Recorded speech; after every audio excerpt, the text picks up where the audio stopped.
არის თითქმის ყველას ჩვენი ყოველდღიურობის ნაწილი, რომლის გარეშეც კერძების მომზადება თითქმის შეუძლებელია, თუმცა ამ პროდუქტთან დაკავშირებით ხშირად არ აქვთ მომხმარებლებს სწორი ინფორმაცია და სწორად ამას ემსახურება დღევანდელი გადაცემა. დღეს ჩემს სტუმართან ერთად, ირაკლი არაბულთან ერთად, რომელიც გახლავთ სურსათის უნებლობის სპეციალისტი, მოგესალმებით ირაკლი.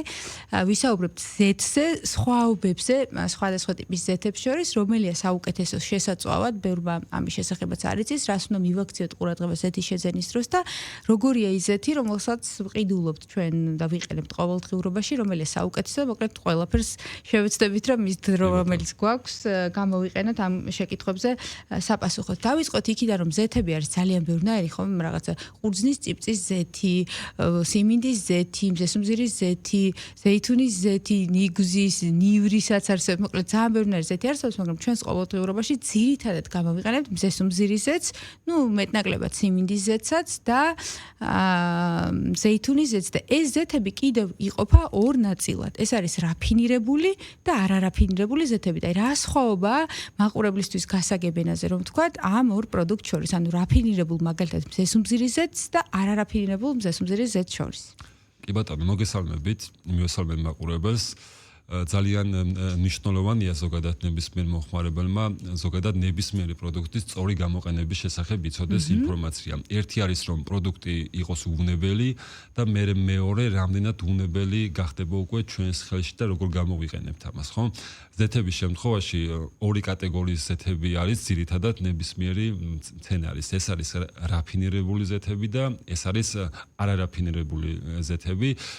ანუ რო გავიმარტოთ თვითონ ეს ტერმინები რას ნიშნავს და კიდევ ხვდება რაფინირებული Z-ებში დეზოდორირებული ესეთ შეხვედრია და ძირითადად ეტიკეტზე ყოველთვის აწერია რომელი არის რაფინირებული, არარაფინირებულია თუ დეზოდორირებულია. ძირითადად ჩაგეჭრები ყველა თითქმის დეზოდორირებული ის რაც რაფინირებული იყიდება, მე ვერ დავასახელებ სამწუხაროდ ბრენდებს ეთერში, მაგრამ აი ყველა ის ბრენდი რომელიც ჩვენთვის ნაცნობია მზესუმზირის Z-ს გულისხმობ ყიდულობთ, არის რაფინირებული და დეზოდორირებული და ეს ინფორმაცია არის ეტიკეტზე მითითებული. აუცილებელი ტექნოლოგიური პროცესია დეზოდორირება რაფინირებასთან ერთად, ანუ რაფინირება არის პროცესი, როდესაც სხვადასხვა საშუალებებით ხდება Z-ის გაწმენდა იმ ნარჩენებისგან, ასე ვთქვათ, რა ნარჩენებისგან, რაც თვალით არ ჩანს, ხო? თვალით არ ჩანს და რაც Z-ს მოყვება.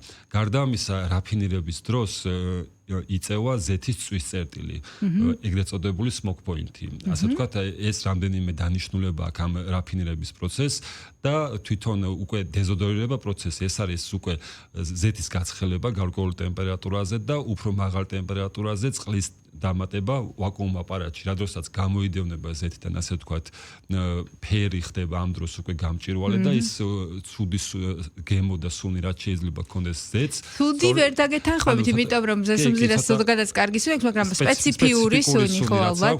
ამას გამოდევნის ეს პროცესი დეზოდორირება, რაფინირების შემდეგ და ამიტომ არის რომ სუნი და გემო არ აქვს ზესუმზირის Z-ს. ძირითადად ღია ფერის არის და ის რაღაც სპეციფიკური სუნიც არ აქვს და არც ფერი. ესეთ ძირითადად მზესუმზირის Z-ებია ყველაზე ფართოდ გამოყენებული და ზუსტად ამ Z-ებში გამოიყენება ეს ორი ტექნოლოგიური პროცესი. ანუ არარაფინირებული მზესუმზირის Z-ი არის მსმენელისთვის გასაგებად რომ ვთქვათ, კახურზეც რომ ვეძახით, ანუ თავისი გემოთი, თავისი ცოტა სიბლანტით და იმ ძაფრი სურნელით, რომელიც აქვს მას დამახასიათებელი. ძირითადად არის ანუ Z-ი, რომელიც ანუ გამოიწურვა, დაწნეხვის შედეგად და შემდეგ უკვე გამოწურვის შედეგად და ეს არის პირველი სახე, ასე ვთქვათ, ამ Z-ის. რა საჭიროა Z-ის რაფინირება? ანუ რატომ არის ამ ორი ფორმით წარმოდგენილი Z-ები? პირველ რიგში იმიტომ რომ ვიზუალურად გაუმჯობესდეს და ფერი კონდეს, ასე ვთქვათ, კარგი მისაღები და სპეციფიკური სუნი გაუჩნდეს და მერე შემდეგ უკვე დამუშავება მაღალი ტემპერატურის მიმართ გახდეს მდგრადი და გაიწმინდოს ასევე იმ მიკრონაწილაკებისაგან, რომელ ნაწილაკებსაც შეუძლიათ მაღალ ტემპერატურაზე წვის დროს გარკვეული მავნე-ნივთიერებები გამოყოს.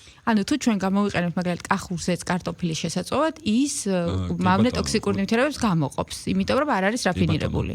ზოგადად ნებისმიერ ზეთს ეს იქნება რაფინირებული თუ არარაფინირებული, აქვს ეგრეთ წოდებული smoke point. ეს არის წვის წერტილი, ანუ გრადუსი, რომელი გრადუსის ზემოთაც ზეთი იწყებს უკვე წვას და სხვადასხვა მავნე ნივთიერებების გამოყოფას, როგორც არის აკროლაინი, ბენზპირენი და ასე შემდეგ. ყველა მცენარეს სხვადასხვა წერტილი აქვს, ხო? ყველა მცენარეს სხვადასხვა წერტილი აქვს და ასევე რაფინირებლებსაც სხვა წერტილი აქვს, არარაფინირებლებსაც სხვა წერტილი. აი მაგალითისთვის ყველაზე დაბალი წვის წერტილი აქვს სწორედ მზესუმზირის ზეთს, ეგრეთ წოდებულ კახურზეთს, რომელსაც ხშირად ვისმენთ 105 გრადუსი აქვს, 105 გრადუსი აქვს და 107 გრადუსი. ეს ნიშნავს იმას, რომ ტაფაზე მისი გაცხელება საერთოდ არ შეიძლება, იმიტომ რომ ტაფაზე დაახლოებით აი მზესუმზირის რაფინირებული ზეთები, აი საშუალოდ რო ცხელდებოდეს 140 გრადუსამდე მაინც არის.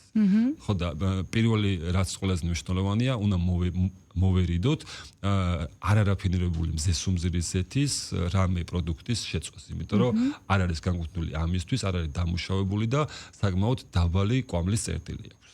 ესე იგი, ის გავიგეთ, რომ მზესუმზირის ზეთს, რომელსაც ჩვენ ვიყენებთ რაფინირებულს, შესაძლოა გამოდგება ის თუ არ ვწდები 250 თუ 200, ნუ 200-ზე მეტ გრადუს ტემპერატურას დამოკიდებულია მცენარეზე და საშუალოდ 200-ზე ზევით აქვს თითქმის ყველა იმ ამ კონკრეტულ შემთხვევაში მზესუმზირის ზეთზე საუბრობ და მაგრამ, ნუ ეს საფრთხე გასაგებია, რომ ნაკლებია, მაგრამ გავრცელებული ესეთი ინფორმაცია და მეცნიერებმა მიაგნეს ესეთ სახიფათო ქიმიკატ შეიძლება ასე ითქვას, გლიციდოლებს, რომელიც ზეთის რაფინირების პროცესში წარმოიქმნება და ხომ არ არის ამის გამო ის ზეთი, რომელსაც ჩვენ ვიყენებთ, ანუ მზესუმზირის რაფინირებული ზეთი, რომელიც ერთის მხრივ შეიძლება არის უსაფრთხო, იმიტომ რომ მაღალი წვის გრადუსი აქვს, მაგრამ მეორეს მხრივ ხომ არ არის საშიში აი სწორედ ამ გლიციდოლების შემცველობის გამო.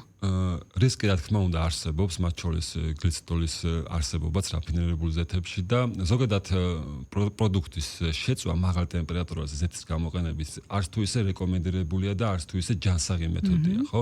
მომხმარებლები რაც უფრო ნაკლებად გამოიყენებენ ამ ზეთებს წვის დროს და მაღალ ტემპერატურაზე დამუშავების დროს, უფრო კარგი იქნება მის ჯანმრთელობისთვის და ჩანაცვლებენ სხვა ალტერნატიული ცხობის და წვის მეთოდებით, როგორც არის მაგალითად ღუმელში ცხობა, აეროგლილის გამოყენება, სადაც ასე ვთქვათ, ზეთის გამოყენება არ ხდება, ხო?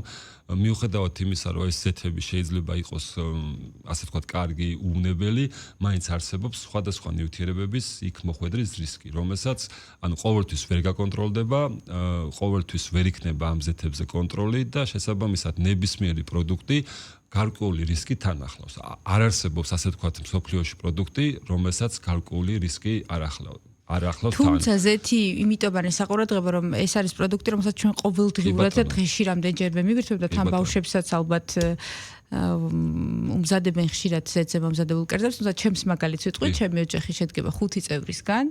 ნუ ყოველდღიურად რა თქმა უნდა ახლა სადილებს ვამზადებთ, იმიტომ რომ 3 ბავშვია 5 ოჯახის წევრიდან და 1 ლიტრიანი მზესუმზირის რაფინირებული ზეთი მყოფნის 2 თვე-ნახევარი, ხანდახან 3 თვეც. ანუ ეს და რაღაცა გამოკითხვა იყო Facebook-ში მახსოვს და რომ კომენტარებს გადავხედე, ვერ დავიჯერე. იმიტომ რომ ადამიანები წერდნენ რომ 5 ლიტრი ზეთი ჭირდებათ თვეში. ეს არის წარმოუდგენლად დიდი რაოდენობა, ამ რაოდენობის შემწვარი პროდუქტების მირთმევა არის, არ ვიცი, ძალიან რაც არ უნდა კარგი ზეთი იყოს, მაინც ცუდია ადამიანის ჯანმრთელობისთვის, თან მით უფრო რომ ზეთის კონტროლი წვის პროცესში, ზეთის რაოდენობის კონტროლი ვერ ხერხდება და ეს არის ძალიან მაღალკალორიული პროდუქტი, რომელიც აი უხილავად, აი რაღაცას რომ ტორტს რომ მივირთმევთ, ვიცით რომ ერთი ნაჭერი ტორტი მივირთვით, ხო, მაგრამ კარტოფილს რომ წვავთ ზეთში იმ ზეთის რაოდენობას და კალორიას არავინ არ ითვლის და შესაბამისად ეს არის განუზომელი რაოდენობა კალორიებს, ამიტომ ამ რეკომენდაციას ვუერთდები. ასევე ის არის რომ მაგალითად სწორად გამოყენება არ ხდება. აი მაგალითად მზესუმზირის ზეთი რაფინირებული, როდესაც ერთ რაიმე კერძს მოვამზადებთ და გაცივდება, მისი ხელმეორედ გაცხელება აღარ შეიძლება. უკვე აკრძალულია, იმიტომ რომ მის ხელმეორედ გაცხელების დროს უკვე არის რისკი რომ გამოიყოს სხვადასხვა ნივთიერები. ბენზპირენი, აკროლაინი და ასე. გემოცუდი აქვს ასეთ ზეთს. კი ბატონო, გემოცუდი აქვს და აი სპეციალური ზეთები არსებობს, რომელიც აი ამ მრავალჯერ გაცხელება, გაგრილებას უძლებს. ეს არის ძირითადად ინდუსტრიული ზეთები, რომლებიც გამოიყენება ძირითადად ინდუსტრიაში სხვადასხვა პროდუქტების წვის დროს. არ შეიძლება მაგალითად ჩვეულებრივი რაფინირებული ზეთი, რომელსაც სახლის პირობებში ვიყენებთ, გამოყენება მოხდეს ინდუსტრიაში და საკმაოდ ხშირად ერევათ ის, იმიტომ რომ გონია ზეთია და მორჩა ეგრე არ არის. თითოეული ზეთი ყოველთვის უნდა გამოვიყენოთ დანიშნულებისამებრ და უნდა ვიცოდეთ მასთან გამოყენების წესები, იმიტომ რომ შეიძლება პროდუქტი უნებელი იყოს და ჩვენ ხელში გარდაიქმნეს მავნებელად, ხომ? აი ერთი რაღაც ძალიან მნიშვნელოვანს დავამატებ კიდევ ამ წვასთან და ზეთებთან დაკავშირებით, ხომ? ესეთი ნივთიერება უბრალოდ წვის დროს, როდესაც მაღალ ტემპერატურაზე ხდება ისეთი პროდუქტების წვა, რომელიც ნახშირ წყლებს შეიცავს და ბევრ შაქარს შეიცავს, მაგალითად აი კარტოფილი ფრი ეგრეთ წოდებული თუ იწვება მაღალ ტემპერატურაზე ზეთში, ამ დროს გამოიყოფა ბუნებაში არასებული ნივთიერება, როგორც არის აკრილამიდი, წარმოიქმნება ზუსტად ამ პროცესის დროს, რომელიც არის კიბოს გამოწვევი, ასე ვთქვათ, კანცეროგენი. ამიტომ ძალიან მნიშვნელოვანია ტემპერატურის კონტროლი და ასევე დროის და დადგენილია როგორც ქართული მეცნიერების საერთაშორისო მეცნიერების მხრიდან, რომ კარტოფილი ფრი შეწონა მოხდეს 172-დან 175 გრადუსამდე 3 წუთის განმავლობაში. ანუ იმაზე უფრო მაღალ ტემპერატურაზე, ან იმაზე უფრო ხანგრძლივი დროის განმავლობაში უკვე საშიში. აკრილამიდის წარმოქმნა, რომელიც ბუნებაში არ არსებობს და სწორედ ამ პროცესის განმავლობაში თუმცა ამის კონტროლი, რა თქმა უნდა, ყოველდღიურობაში ძალიან წარმოუდგენელია სახელმწიფოს მხრიდანაც. გამოყენება და ბევრს ალბათ აქვს კითხვა, რომ ასე თქვა მოსაზრება, რომ აი ზეთები, მაგალითად, თუნდაც ფრის შემთხვევაში, ხომ, რატო ხდება იმის ბევრჯერ გაცხელება, გაგრილება? ეს სწორედ ინდუსტრიული ზეთებია, რომელიც დანიშნულება არის და მიზანი, რომ ბევრჯერ მოხდეს იმის გაცხელება და გაგრილება. ნუ ძალიან ბევრჯერ არ მოხდეს, მაგრამ განსხვავებით ჩვეულებრივი ზეთისგან სახლის პირობებში, რასაც ვიყენებთ, იმისგან შეუძლია ამდენჯერმე გაცხელდეს და გაგრილდეს, მაგრამ სახლის პირობებში არავითარ შემთხვევაში არ უნდა მოხდეს ხელმეორედ გაცხელება იმ კერძის, რომელიც რაფინირებული ზეთით მომზადდა. კი ბატონო, მზესუმზირი ზეთის ეტიკეტს შევეხოთ ახლა, ნუ ის რომ გავიგეთ ორნაირი არსებობს, ერთი არარაფინირებული, რომელსაც კახურს ვეძახით და ამ შემთხვევაში უნდა გამოვიყენოთ სალათებზე და ცივად მოკლედ და რაც შეეხება რაფინირებულს, შეგვიძლია შევწვათ ხოლმე, მაგრამ არ უნდა მოხდეს ხელმეორედ გამოყენება, არ უნდა გაცხელდეს ძალიან მაღალ ტემპერატურაზე და უმჯობესია რომ ნახშირწყლები, მდიდარი პროდუქტები, კარტოფილი, მაკარონი და ასე შემდეგ, მაშინ დიდი ხანი არ წვათ, ანუ 3 წუთზე მეტ ხანს არ წვათ. ნუ კარტოფილი იწვება 3 წუთზე მეტი და ამიტომ ყოველთვის ჯობია რომ იშვიათად შევწვათ ხოლმე. მაგრამ საინტერესოა ეტიკეტი, აი ხარისხიანი ზეთის ეტიკეტი როგორია? გულისხმობს ზესუმზირის ზეთს რაფინირებულს, რომელსაც ყოველდღიურობაში ვიყენებთ ხოლმე.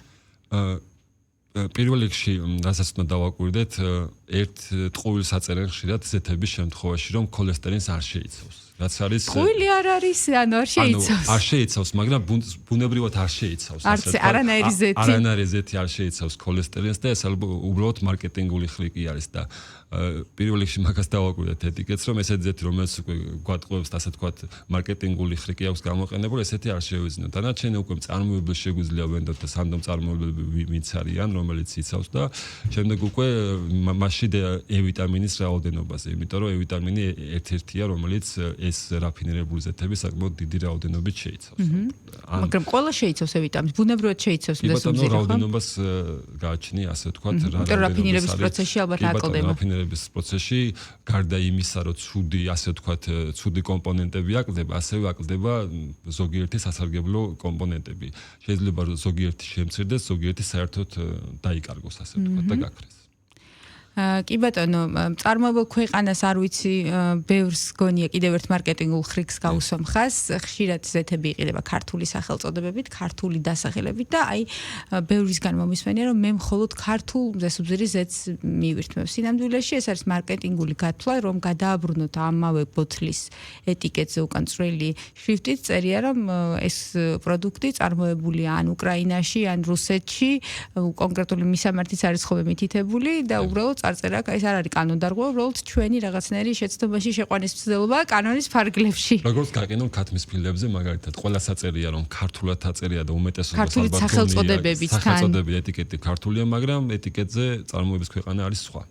კი ბატონო, ძალიან დიდი მადლობა. ვფიქრობ, კარგი რეკომენდაციები გაუზიარეთ ჩვენს მსმენელს იმ პროდუქტზე, რომელიც ჩვენი ყოველდღიურობის ნაწილია. მე მომავალ 4 შაბათამდე გემშვიდობებით და შეგახსენებთ, რომ დღევანდელი გაცემის სტუმარი ირაკლი არაბული, სურსათის უნებლობის სპეციალისტი ბრძანდებოდა.